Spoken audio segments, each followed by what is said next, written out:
446 میں آ کر شیعوں کی حکومت کو ختم کیا طغرل بیگ سلجوکی نے۔ سلجوک مسلمان ہوئے تھے محمود غزنوی کے دور میں، سلجوک ان کے بڑے کا نام تھا۔ تو ایک دفعہ محمود غزنوی نے سلجوک سے پوچھا اگر مجھے تیری مدد کی ضرورت ہو تو کتنے آدمی پیش کر سکتے ہو؟ تو اس نے ایک تیر دیا، کہا یہ ایک تیر ہے میرا، کسی کو یہ تیر بھیج کر میرے علاقے میں بھیج دو تو چند گھنٹوں میں 1,00,000 تلواریں تیرا پہرا دینے کے لیے تیار ہوں، میرے پاس اتنی طاقت ہے۔ تو یہ سلجوک کی نسل میں تھا طغرل بیگ۔ اللہ تعالیٰ نے جب عرب زوال کا شکار ہو گئے اور ضعف کا شکار ہو گئے، جیسے بڑھاپے کا کوئی علاج نہیں، جب قوموں پہ زوال آتا ہے تو اس کا بھی کوئی علاج نہیں، پھر اور قوم کو جگہ ملتی ہے۔ جیسے بڑھاپا ایک فرد پہ آتا ہے، ایسے بڑھاپا قوم پہ آتا ہے۔ قوم کا بڑھاپا جوانی میں نہیں لوٹ سکتا، جیسے فرد کا بڑھاپا جوانی کی طرف نہیں لوٹ سکتا، قوم کا بڑھاپا جوانی کی طرف نہیں لوٹ سکتا، کوئی علاج نہیں، نئی نسل کا آنا ہی علاج ہے۔ تو عرب دھل چکے تھے، 600 سال بہت ہوتے ہیں حکومت کو، اپنی صفات گم کر چکے تھے، اب نئے خون کی ضرورت تھی۔ طغرل بیگ پہلا شخص تھا جس نے آ کر اہل السنت والجماعت کو استحکام بخشا، شیعوں کی حکومت کو ختم کیا، بغداد سے، شام سے، ان سارے علاقوں سے۔ صلاح الدین ایوبی نے اسماعیلی شیعہ کی حکومت کو ختم کیا، مصر۔ العاضد ان کا آخری خلیفہ تھا۔ صلاح الدین ایوبی نور الدین زنگی رحمۃ اللہ علیہ کا پروردہ تھا، اس کا دوست تھا، اس کے دوست بھی تھا، بچہ بھی تھا اس کے سامنے، زیادہ لکھنے پڑھنے کا شوق تھا۔ پھر اللہ تعالیٰ نے اس سے کام لیا اور اس کو مصر کا گورنر بنا کے بھیجا، مصر کی مدد کے لیے بھیجا۔ تو وہاں اس نے صلاح الدین ایوبی نے وہاں ختم کیا، طغرل بیگ نے یہاں ختم کیا۔ تو پھر سلجوک جو تھے نا یہ اقتدار میں آئے، ادھر ختم ہو گئی سلطنت بنو عباس کی، مصر ایک چھوٹی سی ترکوں کی سلطنت۔ تو اللہ تعالیٰ پھر مرکزیت کے لیے ایک نظام چلایا،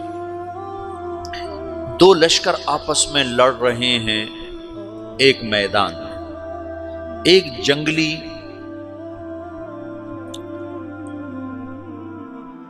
بدوؤں کا قافلہ، جنگل کے لوگ اپنے قبیلے کو لے کر، ایک جنگلی قبیلہ اپنے سردار کے ساتھ نقل مکانی کر رہا ہے ایک جگہ سے دوسری جگہ۔ اللہ کا نظام کہ یہ لوگ چلتے چلتے چلتے اس وادی میں پہنچ گئے جہاں جنگ ہو رہی ہے، 2 لشکر آپس میں لڑ رہے ہیں۔ جب یہ وہاں پہنچتے ہیں تو ایک لشکر کے قدم اکھڑ رہے ہیں اور دوسرا غالب آ رہا ہے۔ ان کو نہیں پتا شکست کھانے والے کون ہیں اور فتح پانے والے کون ہیں، ان کو نہیں پتا۔ اس جنگلی قبیلے کے سردار کا نام بھی طغرل ہے، طغرل۔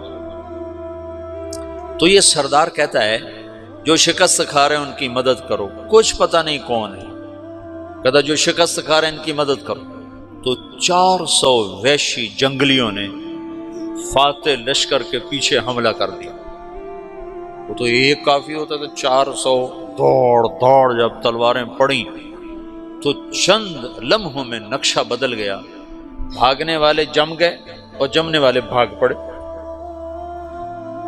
جب جنگ ختم ہوئی تو شکست خوردہ لشکر کے بادشاہ نے ان کو بلایا، اسے پوچھتا ہے مجھے جانتے ہو میں کون ہوں؟ کہا نہیں۔ کہا تو تم نے میری مدد کیوں کی؟ کہا انسانی ہمدردی کی وجہ سے، تمہیں شکست ہو رہی تھی اس لیے تمہاری مدد کی۔ پھر اس نے اپنا تعارف کرایا، میں ہوں سلیمان سلجوکی، ترکی کا بادشاہ۔ مسلمانوں کا لشکر تھا اور تاتاریوں سے شکست کھا رہا تھا، تاتاری فتح پا رہے تھے، مسلمان شکست کھا رہے تھے۔ تو وہ اللہ کی غیبی مدد بن کر آئے، تو وہ اس سے کہتا ہے میرے ساتھ رہنا پسند کرو گے؟ تم نے میرے اوپر احسان کیا ہے، میں اس کا بدلہ دینا چاہتا ہوں، میرے ساتھ رہنا پسند کرو گے؟ کہنے کا کر لوں گا۔ تو اس کو لے کر ترکی آیا، اور استنبول اس وقت روم کی حکومت میں تھا، اس سے فتح کیا اس تغرل کے آگے چوتھے پانچویں پڑپوتے محمد فاتح نے۔ تو یہ استنبول ہے، یہ ترکی ہے، بیچ میں ایک چھوٹا سمندر ہے، یہاں ایک جاگیر ہے۔ تو سلطان سلیمان کہتا ہے یہ جاگیر تجھے وقف ہے، ادھر سے رومی مجھے تنگ کرتے ہیں حملے کر کر کے، تو میرا دفاع کرتے رہنا، یہ جاگیر تیری ہے۔ اس جاگیر پہ اس نے اپنے قافلے کو آباد کر دیا، اپنے قبیلے کو، اور ایک چھوٹی سی حکومت بنا لی، جو ایک صوبہ سمجھو سلمان سلجوقی کا، وہ ایک چھوٹا سا صوبہ ہے۔ وہاں جب یہ رہ پڑا تو پھر یہ ایک شیخ کے بیت ہوتا ہے، وہاں شیخ طریقت ہے، ان کے یہ بیت ہونے جاتا ہے، وہ اس کو رات اپنے پاس ٹھہراتا ہے، تو ایک کمرے میں ان کو ان کا خادم ٹھہراتا ہے۔ یہ جب کمرے میں جاتا ہے تو سامنے دیوار میں طاقچے پر قرآن پڑا ہوا ہے، تو یہ تغرل بیگ کہتا ہے یہ کیا ہے، یہ کیا ہے؟ تو وہ خادم کہتا ہے یہ کتاب اللہ ہے، قرآن ہے۔ اچھا، وہ اس کو وہاں چھوڑ کے باہر چلا جاتا ہے۔ وہ دیہاتی آدمی، جنگل کا رہنے والا، پہلی دفعہ زندگی میں قرآن دیکھا، وہ کہتا ہے یہ قرآن ہے، اللہ کی کتاب ہے، میں اللہ کی کتاب کے سامنے سو جاؤں، کتنی بے ادبی ہے۔ تو اس نے ایسے قرآن اٹھایا اور سر پہ رکھ لیا اور کھڑا ہو گیا، ساری رات قرآن سر پہ رکھ کے کھڑا رہا۔ رات کے پچھلے پہر اس کو خواب آیا، کھڑے کھڑے اس نے دیکھا کہ اس کی پشت سے ایک چاند نکلا اور شیخ کی بیٹی کے سینے میں جا کے اتر گیا۔ پھر اس لڑکی کے سینے سے ایک درخت نکلا جو پھیلتے پھیلتے پھیلتے 3 بر اعظم پہ چھا گیا، افریقہ پر، یورپ پر، ایشیا پر۔ پھر اس کی آنکھ کھل گئی، وہ کھڑا ہوا ہے، تو اس نے صبح یہ خواب اپنے شیخ کو سنایا، تو انہوں نے اپنی بیٹی اس کے نکاح میں دے دی۔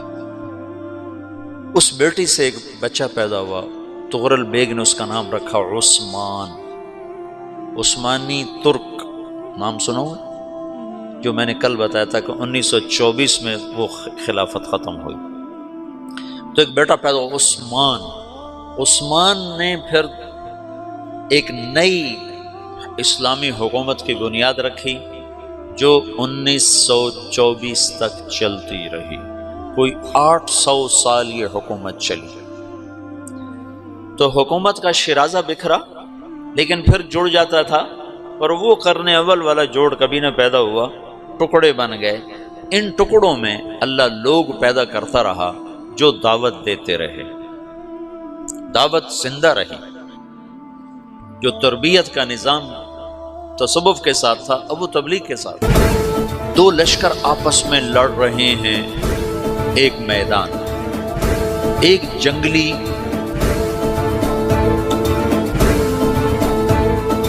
بدوؤں کا قافلہ، جنگل کے لوگ اپنے قبیلے کو لے کر، ایک جنگلی قبیلہ اپنے سردار کے ساتھ نقل مکانی کر رہا ہے ایک جگہ سے دوسری جگہ۔ اللہ کا نظام کہ یہ لوگ چلتے چلتے چلتے اس وادی میں پہنچ گئے جہاں جنگ ہو رہی ہے، 2 لشکر آپس میں لڑ رہے ہیں۔ جب یہ وہاں پہنچتے ہیں تو ایک لشکر کے قدم اکھڑ رہے ہیں اور دوسرا غالب آ رہا ہے۔ ان کو نہیں پتا شکست کھانے والے کون ہیں اور فتح پانے والے کون ہیں، ان کو نہیں پتا۔ اس جنگلی قبیلے کے سردار کا نام بھی تغرل ہے، تغرل۔ تو یہ سردار کہتا ہے جو شکست کھا رہے ہیں ان کی مدد کرو، کچھ پتہ نہیں کون ہے، کہتا جو شکست کھا رہے ہیں ان کی مدد کرو۔ تو 400 وحشی جنگلیوں نے فاتح لشکر کے پیچھے حملہ کر دیا۔ تو ایک کافی ہوتا تو 400 دوڑ جب تلواریں پڑیں تو چند لمحوں میں نقشہ بدل گیا، بھاگنے والے جم گئے اور جمنے والے بھاگ پڑے۔ اور ساتھ اگر آپ نے ابھی تک ہمارے چینل کو سبسکرائب نہیں کیا تو یوٹیوب کے اس منفرد چینل کو سبسکرائب ضرور کر لیجئے اور ساتھ موجود گھنٹی کی علامت کو دبانا بالکل نہ بھولیے تاکہ آپ کو ہماری تمام تر اپڈیٹس بر وقت ملتی رہیں۔ آپ سے ملاقات ہوتی ہے ایک اور ویڈیو میں، تب تک کے لیے دیجئے اظہر اقبال بنگش کو اجازت۔ آپ سے ملاقات ہوگی ایک اور ویڈیو میں۔